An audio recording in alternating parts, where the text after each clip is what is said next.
Muere el hombre, pero hoy nace la leyenda. Hay muertes que hacen ruido, titulares, opiniones, especulación, caos.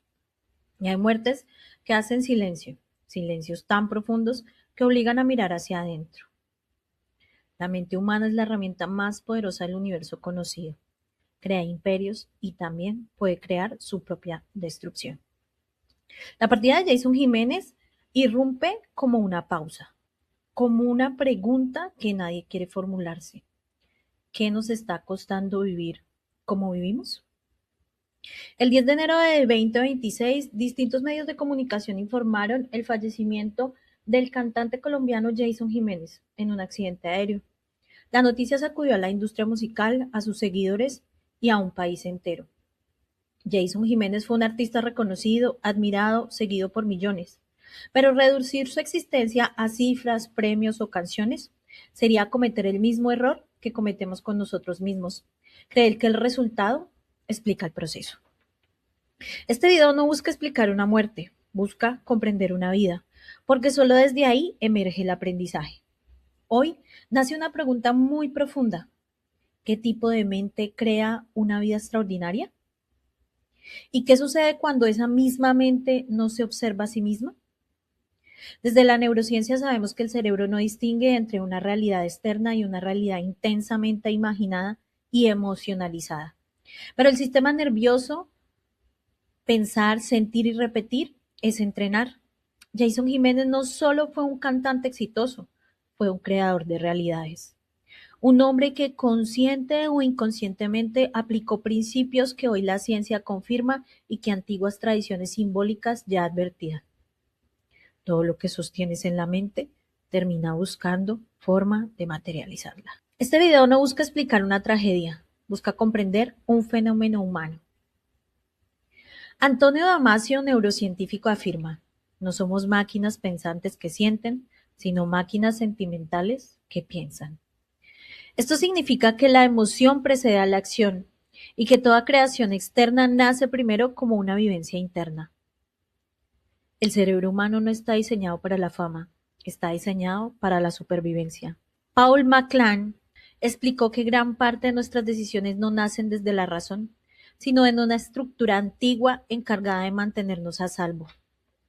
Cuando una persona crece en contextos de escasez, amenaza o carencia emocional, su sistema nervioso aprende una sola consigna: resiste, no te detengas y no bajes la guardia. Ese aprendizaje no desaparece con el éxito, solo se vuelve más sofisticado. Jason es un símbolo. Este video no convierte a Jason en un caso de estudio clínico, lo reconoce como un símbolo colectivo colombiano, porque su historia no es única, es profundamente humana. Un niño que aprendió temprano que debía luchar, un joven que convirtió el dolor en un motor y un adulto que alcanzó metas que muchos solo sueñan. Y sin embargo, la pregunta permanece: ¿quién cuida la mente cuando el mundo solo aplaude los resultados? El cerebro que se niega a repetir la historia. Jason Jiménez creció en un contexto donde la escasez no era un concepto, era una experiencia humana diaria. Desde el desarrollo sabemos que la infancia moldea los circuitos de la supervivencia. Un cerebro expuesto a carencias suele optar por dos caminos. Uno, normaliza la limitación y mantienes el estado de pobreza constante durante toda tu vida. O dos, generas una hiperactivación en la ambición. Jason eligió el segundo camino y no fue casualidad, fue una decisión interna sostenida en el tiempo. Su lenguaje, incluso desde los inicios de su carrera, no era un lenguaje de resignación, era un lenguaje de quien ya se ve en otro lugar.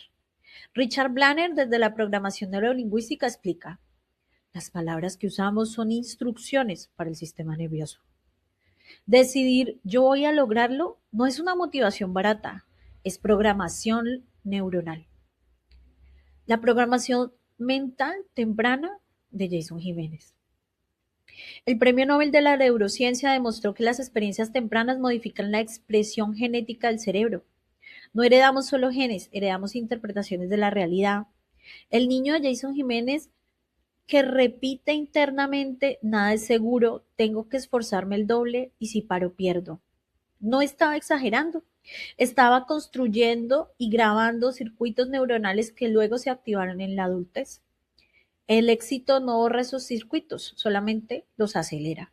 Cada vez que una persona imagina una escena con detalle, la carga emocionalmente y la repite mentalmente, fortalece conexiones neuronales específicas. Esto se llama neuroplasticidad de dependencia de la experiencia. Todos los famosos cantantes, deportistas, actores exitosos entrenan su cerebro para ver oportunidades, soportar el rechazo, persistir sin evidencia inmediata. Eso es una mente alquímica. Y Jason era un gran alquimista. El alquimista no transforma polvo en oro o plomo en oro, transforma conciencia en experiencia.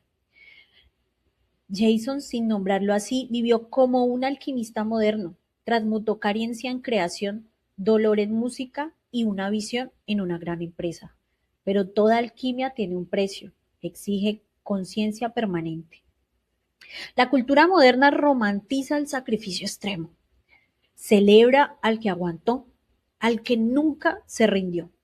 Pero la neurociencia hace una pregunta incómoda y pregúntatelo tú también. ¿Qué ocurre en el cuerpo de alguien que nunca se permite descansar? El cuerpo siempre expresa aquello que la mente se niega a sentir, no como castigo, sino como el mecanismo de autorregulación.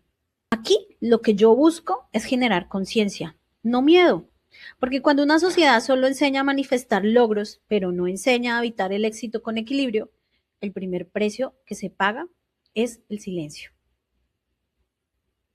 Tal vez el verdadero homenaje no sea entender cómo alguien se fue, sino preguntarnos honestamente por qué estamos viviendo nosotros. ¿Por qué el silencio que deja una vida no es vacío? Es un mensaje. Lo que no se hace conscientemente se repite. Nacer en escasez, la mente que se programó. Nadie elige el lugar donde nace, pero ese lugar deja huellas invisibles en el cerebro, no huellas poéticas, son huellas neuronales.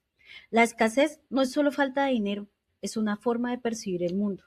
Y cuando esa percepción se instala temprano, se convierte en un programa. Para entender el ascenso de Jason no basta con hablar de talento. El talento no explica la constancia y la constancia no explica la expansión exponencial.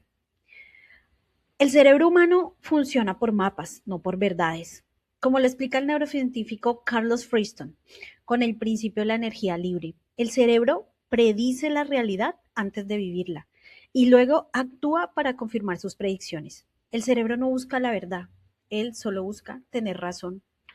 Jason construyó un mapa interno del éxito, tan sólido que su sistema nervioso empezó a filtrar la realidad para confirmarlo. Eso es programación mental pura. Neurocientíficos y psicólogos demostraron algo contundente. La escasez económica, emocional o simbólica reduce la capacidad cognitiva, no porque la persona sea menos capaz, sino porque el cerebro entra en modo de supervivencia. Cuando el sistema nervioso percibe amenaza constante, se hiperactiva la amígdala, se reduce la actividad del lóbulo prefrontal y se prioriza el corto plazo sobre la visión a largo plazo. Esto no es un defecto, es un mecanismo de adaptación. Es la base del cerebro que existe un sistema llamado el SAR, el sistema de activación reticular. Él es el que elige. Él es el que cuando quieres un carro rojo lo ve en todas partes. Él es el que cuando estás embarazada ve embarazadas en todas partes. Y es él el que cuando quieres soñar con ser un cantante famoso y exitoso, ves cantantes famosos y exitosos en todas partes y se vuelve casi que una obsesión o adicción. Su función es simple, pero también es peligrosa a la vez. Decide qué ves y qué ignoras. Cuando una persona repite, yo nací para esto es lo mío, voy a lograrlo cueste lo que cueste. El SAR comienza a detectar oportunidades, normaliza el esfuerzo y minimiza el miedo. Desde afuera parece suerte, desde adentro es biología aplicada. Yo me Todos los empiezo a soñar. cantantes y artistas muy famosos entrenan su SAR durante años. Por eso ven caminos donde otros solo ven muros. Y Jason no fue la excepción. Muchos artistas, emprendedores y líderes comparten un patrón muy común. Maduran antes de tiempo porque el sistema y su entorno les exige crecer, no porque quieren, sino porque así lo exige. Cuando un niño entiende, aunque nadie se lo diga, que debe salir adelante, su cerebro aprende a no depender, a no bajar la guardia y menos a saber detenerse. Ese aprendizaje puede convertirse en talento, pero también en una carga. Y aquí, varios artistas adquieren el arquetipo del luchador y son admirados por ello. Sin entrar en detalles íntimos los cuales no conocemos, la narrativa pública visible del artista Jason Jiménez refleja un patrón muy conocido, el del hombre que se hace a sí mismo, el que transforma dificultad en motor, el que no permite rendirse.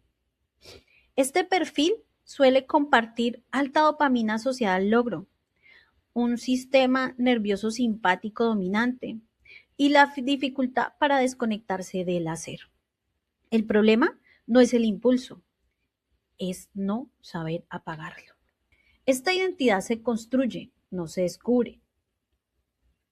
Antonio Damasio explica que la identidad no es una esencia fija, sino una construcción basada en una memoria emocional, en un lenguaje interno y en repetición de experiencias. Cuando alguien se repite durante años, tengo que lograrlo, no puedo fallar, no tengo un plan B, no se está motivando, se está programando. Y la programación mental invisible no distingue entre lo que pensamos, lo que decimos, lo que imaginamos con emoción. Todo se registra. Expertos en neurociencia emocional demuestran que el cerebro emocional aprende más rápido que el racional. Por eso, una creencia cargada de emoción se vuelve una verdad biológica y la manifiestas en este plano terrenal. Richard Blander y John Grinder demostraron que el lenguaje no describe la experiencia, solo la organiza. Y el lenguaje de Jason nunca era pasivo, era siempre activo. Él siempre hablaba para crear, no para describir. No hablaba de intentar, él siempre hablaba de hacer. No decía algún día, decía este es el camino. Y por último, y su gran frase en sus canciones y conciertos, con el corazón, porque todo lo que él hacía era con emoción. Cada palabra repetida era una orden que le daba a su neurobiología. Cuando su lenguaje se vuelve su identidad, la identidad se vuelve su destino. Y él siempre hablaba para crear. Y el éxito le confirmaba su programa. Esto es crucial. Cuando una persona logra el éxito desde una programación de escasez, el cerebro interpreta, funcionó, no cambies nada. El sistema nervioso no busca bienestar, busca coherencia. Si la lucha le dio resultados, la lucha se vuelve su identidad y el precio invisible del éxito. Aquí entramos en una zona muy crucial. El éxito sostenido no solo entrena al cerebro siempre para ganar, también lo entrena para necesitar intensidad constante. La dopamina, el neurotransmisor del logro, funciona así. El primer logro genera euforia. El segundo necesita más estímulo. El tercero ya no satisface igual. El cerebro se acostumbra a vivir acelerado. Y esto lo explica muy bien. Un cerebro dominado por dopamina pierde sensibilidad a la pausa. Y esto significa que descansar genera culpa, parar genera ansiedad, el silencio se vuelve incómodo. Muchos artistas exitosos no saben estar quietos, no porque no quieran, porque su sistema nervioso ya no sabe cómo. La dopamina se convierte casi que en una adicción al logro. El éxito la activa, pero no genera la satisfacción, genera una búsqueda de más escenarios, más retos, más validación. La dopamina sin regulación lleva al agotamiento del sistema nervioso, no por debilidad, sino por sobreuso. El cuerpo entra en modo supervivencia de alto rendimiento, cortisol elevado, adrenalina constante, sueño superficial, mal sueño, decisiones rápidas, desde fuera la productividad, desde adentro el desgaste. Y este patrón aparece en empresarios, atletas de élite, artistas de alto impacto. Jason vivía a 1000 por hora y su mente estaba entrenada para sostener ese ritmo. Para muchas personas altamente productivas, descansar no es placer, es una amenaza. El silencio activa pensamientos, el cuerpo pide pausa, la mente interpreta peligro y entonces se acelera más. La escasez no desaparece con el dinero. Esto es uno de los grandes mitos contemporáneos. El dinero cambia el contexto, no reprograma automáticamente la mente. Si la identidad sigue anclada a no soy suficiente, tengo que demostrar, no puedo fallar, el sistema nervioso seguirá funcionando como si nada afuera fuera seguro. El autor José Luis Parise plantea algo que coincide curiosamente con la neurociencia. Desde una mirada simbólica y metafísica, la realidad responde a la coherencia interna, responde a tus ideas, a tu palabra, a tu emoción y a tus acciones. Cuando estos elementos están alineados, la realidad sí o sí se va a manifestar. Y el problema no es manifestar, es no revisar qué estamos sosteniendo. El subconsciente no interpreta, él ejecuta. El subconsciente no entiende la ironía ni la broma y menos la negación. Solo entiende repetición, emoción y coherencia interna. El subconsciente no distingue si algo es deseado o temido. Solo ejecuta lo que tiene carga emocional sostenida. Y esto lo sostuvo Jason mucho tiempo en su psiquismo. El estrés crónico es claro, aumenta el cortisol, inflama el sistema. El cuerpo no colapsa de repente, se adapta hasta que no puede más y busca un escape. Este episodio no busca señalar, pues no soy nadie para señalar absolutamente a nadie, pero sí quiero humanizar, porque detrás de cada historia de éxito hay un sistema nervioso intentando sobrevivir con las herramientas que aprendió. Tal vez la pregunta no sea qué tan lejos puedes llegar, sino qué parte de ti estás dejando atrás mientras avanzas. La mente que te llevó hasta aquí no es necesariamente la que te sostendrá después. El éxito y el sistema nervioso cuando el cuerpo pasa factura. El cuerpo humano no entiende de fama, no reconoce premios, no celebra cifras. El cuerpo solo responde a señales. Cuando las señales son permanentes, responde aunque no se lo pidan. Pues porque nuestro sistema nervioso nunca olvida. El sistema nervioso autónomo tiene dos grandes estados, el simpático y el parasimpático. El simpático es acción, alerta, lucha. El parasimpático es descanso, reparación e integración. El problema no es vivir en modo acción, el problema es no salir nunca de ahí. La neurociencia del estrés crónico demuestra que un sistema simpático hiperactivo termina alterando el sueño, la digestión, la inmunidad, la regulación emocional. Y a veces muchas personas vivimos, lo digo desde mi experiencia, que el éxito es lo único que nos estimula. Para muchas personas exitosas el logro funciona como una droga legal. Cada meta alcanzada libera dopamina, pero la dopamina no calma, activa.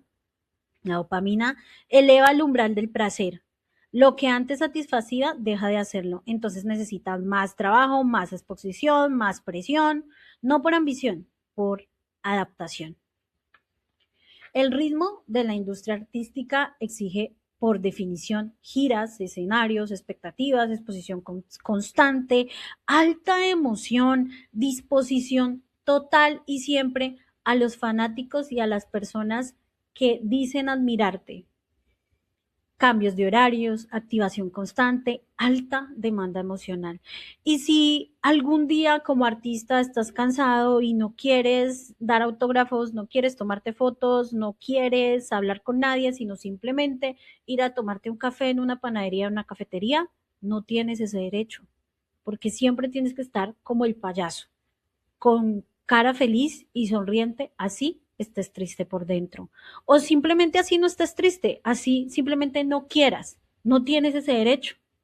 Y el cuerpo se adapta a esa identidad hasta que esa identidad te destruye. A veces hay personas que no lo dicen directamente, pero necesitan un salvavidas, necesitan que les lances una cuerda porque se están ahogando. Y se ahogan tanto que a veces los destinos llegan a un final fatal por no haber lanzado una cuerda o por simplemente no haber hablado a tiempo. Cuando descansar genera culpa, Una de las señales más claras de desregulación nerviosa es esta: el descanso no se siente seguro, la mente se acelera, el cuerpo se inquieta, la culpa aparece. El sistema nervioso aprendió que solo está a salvo produciendo. Y este es el eje del estrés.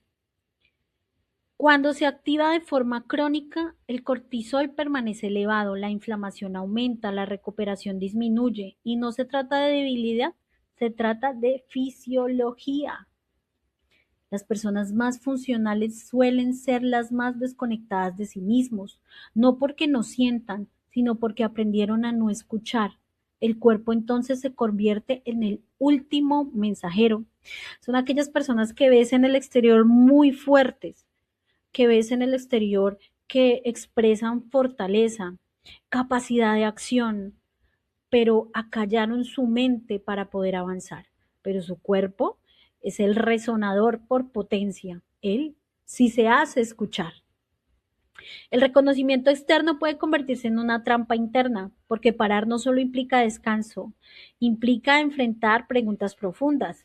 ¿Quién soy sin el ritmo? ¿Qué siento cuando no produzco? ¿Qué queda cuando se apagan los aplausos? Para muchos sistemas nerviosos esas preguntas se perciben como amenaza. Y esto no es mística, es biología. El cuerpo expresa lo que la mente sostiene, no para dañar, sino para regular. La ansiedad como base, el miedo a fallar, dificultad para sentirse satisfecho. El cuerpo nunca se relaja porque nunca siente que es suficiente. Muchos individuos altamente exitosos desarrollan una ilusión de control, no por arrogancia, sino por supervivencia. Controlar le da sensación de seguridad, pero el cuerpo no responde al control, responde al ritmo. Cuando el sistema nervioso no sabe descansar, el silencio se vuelve peligroso. El ruido externo mantiene la mente ocupada, el ruido interno se evita. Y así el cuerpo acumula y acumula. Este episodio no culpa al éxito, cuestiona la forma en que lo habitamos, porque no todo lo que se logra se sostiene sin costo. El cuerpo no traiciona, él advierte. La pregunta no es cuánto más puedo dar, la pregunta es qué parte de ti está pidiendo ser escuchada. El cuerpo siempre llega donde la mente no quiere entrar. Quédate hasta el final, porque en el episodio final analizaremos, según mi visión, la programación que sostuvo para llegar a este final. El lenguaje interno, cómo se construye una identidad. Antes de que una vida se vea por fuera, se narra por dentro. No vivimos según lo que nos pasa, vivimos según la historia que nos contamos sobre lo que nos pasa. Y esa historia no es inocente. El cerebro humano no busca la verdad, busca sentido. Actúa como un intérprete. Construye relatos para explicar la realidad, incluso cuando no tiene la información completa. Ese relato se repite, y lo que se repite y se repite y se repite se convierte en identidad. Un pensamiento aislado no cambia tu vida. Por eso aquellos que sueñan con ser millonarios una vez al año, el 31 de diciembre, cuando está acabando el año, no cambian su vida. Pero una narrativa sostenida durante los últimos 365 días del año, después de un impacto emocional como el que tuvo nuestro artista, soñando 3 veces con el mismo episodio y viviéndolo emocionalmente, neurológica y biológicamente, cada vez que él se repetía eso y decía, soy así, así me tocó, yo no puedo fallar, activó redes neuronales específicas que con el tiempo esas redes se fortalecieron y lo que comenzó con un pensamiento se convirtió en una respuesta automática y en una manifestación. La programación neurolingüística parte de una premisa simple pero muy profunda. El lenguaje estructura la experiencia, no describe la realidad. La mayoría de personas siempre describen lo que encuentran en su exterior, en su entorno. Viven solo describiendo, pero cuando una persona tiene la capacidad de crear una realidad como nuestro artista y crea una realidad tan grandiosa en tan corto tiempo, se podrán imaginar la capacidad de creación y de lenguaje creador que tenía este personaje, que en su conciencia o inconsciencia, cosa que ignoramos y yo no estoy juzgando en este video, ni estoy afirmando ni negando, simplemente desde mi percepción aclaro que para mí es muy, muy evidente cómo Jason Jiménez siempre fue un gran manifestador y un creador de realidades, un gran metafísico y neurocientífico sin saberlo, porque creó una realidad desde su mente, su emoción, su corazón y su lenguaje que lo llevaron al éxito, pero tenía tanta capacidad de creación que no fue consciente en cierto nivel de que sus palabras estaban decretando una realidad que llegaría a lo que hoy conocemos. El lenguaje siempre estructura la experiencia.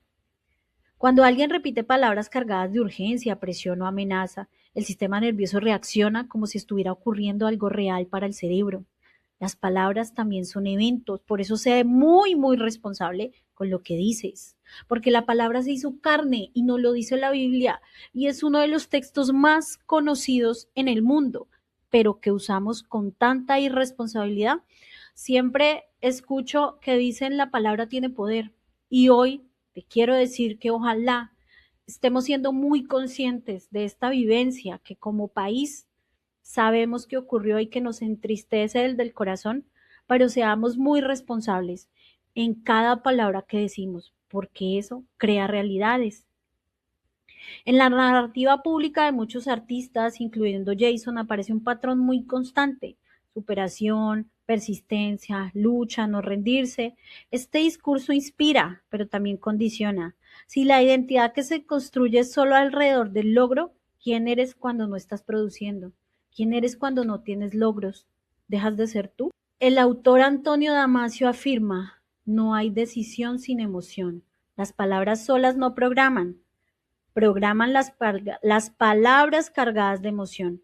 Cuando una persona se repite una historia en momentos de alto impacto emocional, esa historia se graba con mayor profundidad. Y el problema no es la coherencia. El cerebro siempre la va a buscar, no la felicidad. Si alguien ha sostenido durante años una narrativa, valgo por lo que logro, entonces el descanso genera culpa, el silencio genera ansiedad y el éxito nunca es suficiente. No porque la persona sea ingrata, sino porque la identidad necesita siempre ser validada. Y recuerda, el zar no está buscando oportunidades, está buscando confirmaciones. Si tu narrativa interna es de lucha, siempre verás obstáculos.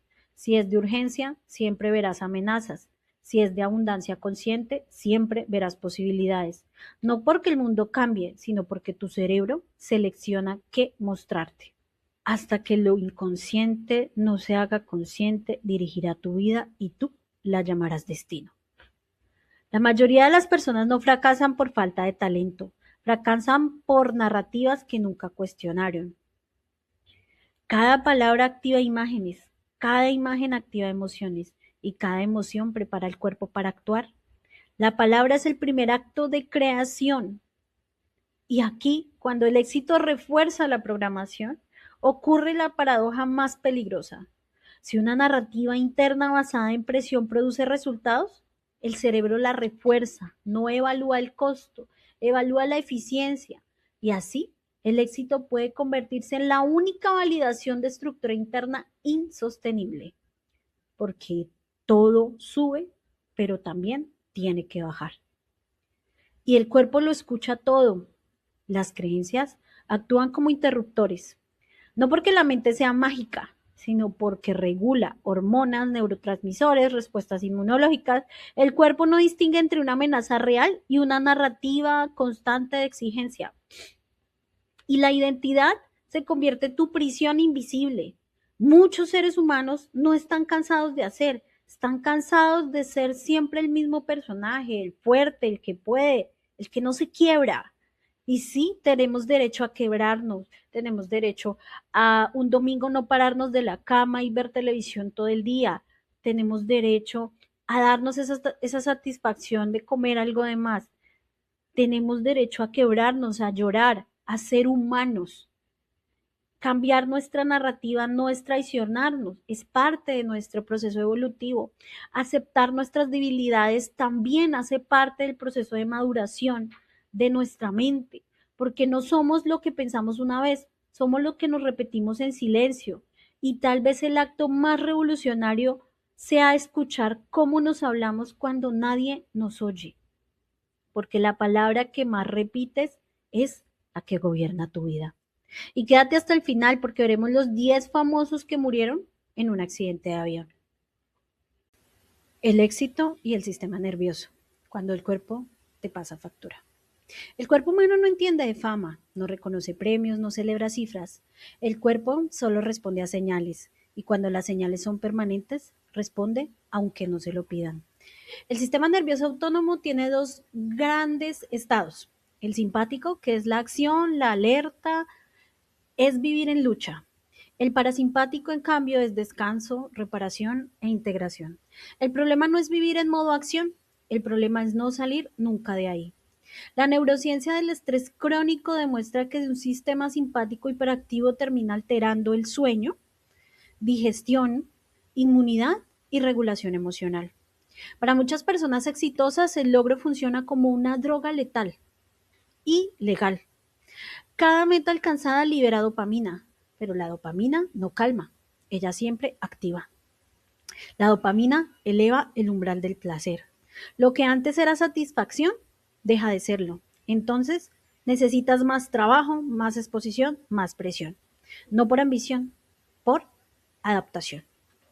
El ritmo de la industria artística es exigente por definición. Giros, escenarios, expectativas, exposición constante. Desde la biología, esto significa un cuerpo sometido a cambios de horarios, activación constante, alta demanda emocional. El cuerpo se adapta hasta que grita, no puedo más. Y es que en la industria artística, musical, personas famosas, empresarios, influencers, todo lo que está en exposición pública exige alta demanda emocional, porque piensa en lo más mínimo. Cualquier persona quiere ir a tomarse un café con un amigo y conversar en tranquilidad e intimidad.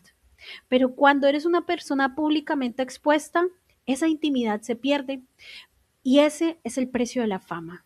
Pierdes tu intimidad y estás expuesto a que todos en el exterior juzguen e opinen sobre tu vida, pero sobre todo tienes el síndrome del payaso. Siempre tienes que estar sonriendo.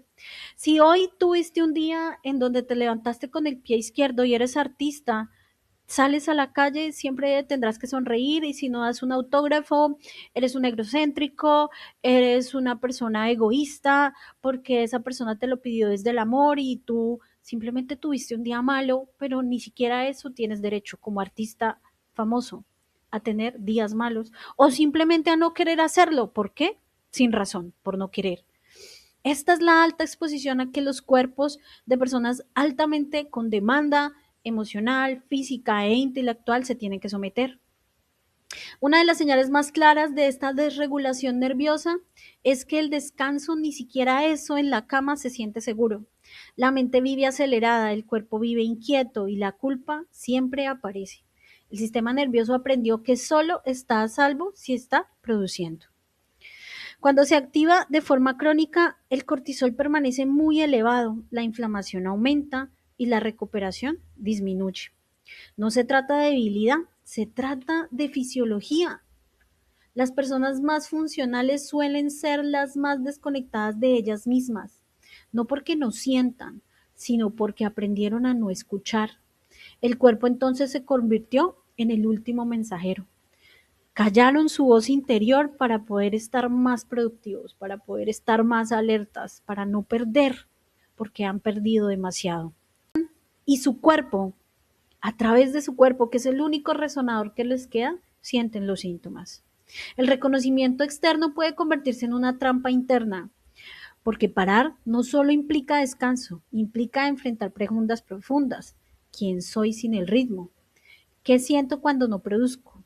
¿Qué queda cuando se apagan los aplausos? Para muchos sistemas nerviosos o para muchas personas, esas preguntas se perciben como una amenaza. Y la somatización no es mística, es biológica. El cuerpo expresa lo que la mente sostiene, no para dañar, para regular.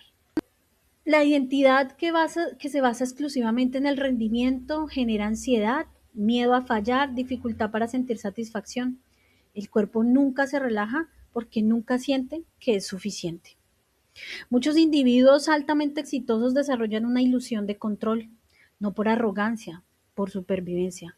Controlar da la sensación de seguridad, pero el cuerpo no responde al control, responde al ritmo. Cuando el sistema nervioso no sabe descansar, el silencio se vuelve peligroso. El ruido externo mantiene la mente ocupada, pero el ruido interno se evita. Y así el cuerpo acumula. Aquí, en este episodio, yo no culpo al éxito, lo cuestiono por la forma en que hoy lo estamos habitando, porque no todo se logra y se sostiene sin costo. El cuerpo no traiciona, siempre te advierte. La pregunta no es ¿cuánto más puedo dar? La pregunta es ¿qué parte de ti está pidiendo ser escuchada? El cuerpo siempre llega donde la mente no quiso entrar. El patrón invisible. Cuando la vida va a 1000 por hora. Hay historias que no se repiten en los detalles, pero sí en el ritmo. No es el cómo, es la velocidad. No es el lugar, es la forma de habitar la vida. En la modernidad hablamos de un fenómeno claro, sistemas nerviosos permanentemente acelerados, pues no se trata de un estrés puntual, se trata de una hiperactivación sostenida. Son niveles de estrés sostenidos a lo largo del tiempo que degradan el cuerpo o la mente. Y empezamos a vivir en futuros fatalistas que se empiezan a crear. Cuando el cerebro vive demasiado tiempo en urgencia, exigencia, presión, hiperfoco, pierde la capacidad de autorregularse, no porque falle, porque fue diseñado para ciclos, no para extremos. En Jason encontramos un arquetipo que se evidencia en nuestra sociedad. Admiramos al imparable. Muchas figuras comparten este mismo arquetipo. Talento extraordinario, impulso creativo intenso, productividad fuera de lo común, dificultad para detenerse. La cultura los acelera como los inalcanzables. La biología los reconoce como sobreexigidos. Cuando el ritmo no da tregua. A lo largo de la historia, múltiples artistas y figuras públicas vivieron bajo el mismo patrón. Giras constantes, poco descanso, alta carga emocional, presión por sostener una identidad pública. Y como te lo prometí desde el inicio, te tengo varios personajes públicos los cuales tuvieron que partir de este mundo, pues vivían a 1000 por hora. Ejemplos documentados como Buddy Holly, Richard Valens, The Big Bopper, accidentes aéreos en 1959 muestran algo importante. No un destino místico, sino vidas vividas a máxima velocidad en una industria que no sabía ni sabe frenar. El accidente fue el evento, pero el contexto fue el ritmo. Y aquí te tengo esos 10 famosos conocidos que han sido cantantes, deportistas y escritores fallecidos en accidentes de avión, convirtiéndose en grandes pérdidas para la cultura, la historia del mundo. Unos han muerto en vuelos comerciales junto a más pasajeros, otros fueron los autores de sus propios desastres como copilotos. Gran parte del equipo brasileño chapecoense falleció en el accidente del vuelo 2933 de la MIA del 28 de noviembre en Cerro Gordo, Antioquia. El avión iba con sobrecarga y con el combustible al límite. En total, fallecieron 68 pasajeros y 9 miembros de la tripulación. Solo 6 sobrevivieron a la tragedia. El icónico cantante y actor mexicano Pedro Infante, además de ser un ídolo del cine y la música, era un amante de la aviación. Fue piloto y acumuló casi 3000 horas de vuelo antes de un fatal accidente. En abril de 1957 su avión se desplomó poco antes de despegar. El escritor mexicano Jorge, fallecido junto a otras personalidades latinoamericanas de la literatura y la cultura en el accidente del vuelo 11 de Avianca en 1983 de Frankfurt a Bogotá, con paradas en París, Madrid y Caracas. El avión se estrelló poco antes del aeropuerto de Madrid y tuvo 181 víctimas fatales. Es el peor accidente de la historia de la aerolínea. El icónico representante del tango, Carlos Gardel. Dime quién no sabe quién es él. Falleció en 1935, cuando su avión chocó con otro al momento de despegar en el aeropuerto Olaya Herrera en Medellín. Pero luego hizo un largo recorrido por tierra. después de haber sido enterrado en Medellín para llegar a su tierra natal, Argentina, en el que sus seguidores lo fueron despidiendo, llegando a Argentina en 1936. John F. Kennedy Jr., hijo del presidente norteamericano John F. Kennedy, también era un aficionado a la aviación. Sin embargo, en 1999, cuando volaba con su esposa hacia una boda en Massachusetts, tuvo un accidente fatal. Ambos fallecieron. El boxeador Marcel Cerdan era reconocido en el mundo deportivo de mediados del siglo XX, pero era aún más famoso por ser amante de la cantante francesa Edith Piaf. En un trayecto aéreo para reencontrarse con Piaf en 1949, su avión se estrelló contra una montaña de las Islas Azores, en medio del Océano Atlántico. Ritchie Valens, uno de los pioneros del rock, murió a sus cortos 17 años en un accidente de avión. En ese accidente en 1959, conocido como el día que murió la música, fallecieron también Buddy Holly y The Big Bopper. El compositor y cantante de la música country, John Denver, también falleció cuando el avión que pilotaba cayó al mar en 1997. La famosa cantante y actriz empresaria mexicana Jenny Rivera falleció en un accidente de su avión privado. La aeronave se estrelló en la Sierra Madre Oriental poco después de despegar del aeropuerto de Monterrey en 2012.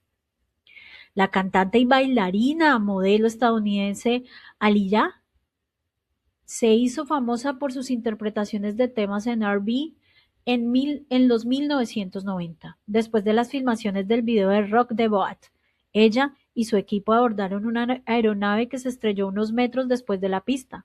Las causas: sobrecarga y un piloto bajo efectos de alucinógenos. Estas son otras historias de cómo a veces la vida te cobra una factura que tú no puedes predecir. Pero en este caso estamos analizando que los riesgos siempre van a estar existentes. A mayor exposición constante, mayor probabilidad estadística de eventos críticos. Esto no es culpa, es un sistema. Cuando una vida se vive sin pausas reales, todo el sistema se vuelve muy frágil. En seguros, esto se llama alto riesgo a la exposición, pues simplemente vives expuesto a una causa que sí o sí va a llegar. Cuando una vida se vive sin pausas reales, todo el sistema se vuelve muy frágil. En seguros, esto se llama alto riesgo a la exposición, pues simplemente vives expuesto a una causa que sí o sí va a llegar. Un cerebro vive en hiperexigencia, reduce la percepción al peligro, normaliza la urgencia, confunde la velocidad con control. Esto ha sido muy estudiado en pilotos, cirujanos, artistas, empresarios de alto nivel. Su cerebro no se apaga. Uno de los sesgos cognitivos más estudiados es el sesgo de la invulnerabilidad. Cuando alguien ha superado muchas dificultades, su cerebro aprende: siempre salgo adelante. Eso genera confianza, pero también ceguera al límite. La historia de Jason Jiménez no es única. Es parte de un patrón que se ha repetido en distintos países, culturas y épocas. Talento extraordinario, ascenso acelerado, altísima exigencia eterna, ritmos de vida extremos. Que fallecieron en accidentes aéreos o en circunstancias de alta velocidad, no como destino escrito, sino como resultado de un sistema nervioso llevado al límite. Recordar que la mente crea, pero también la mente debe sostener. Este video no es un homenaje a la vida, una invitación a la conciencia y un llamado a recordar que el verdadero poder mental no es tu lucha, integra.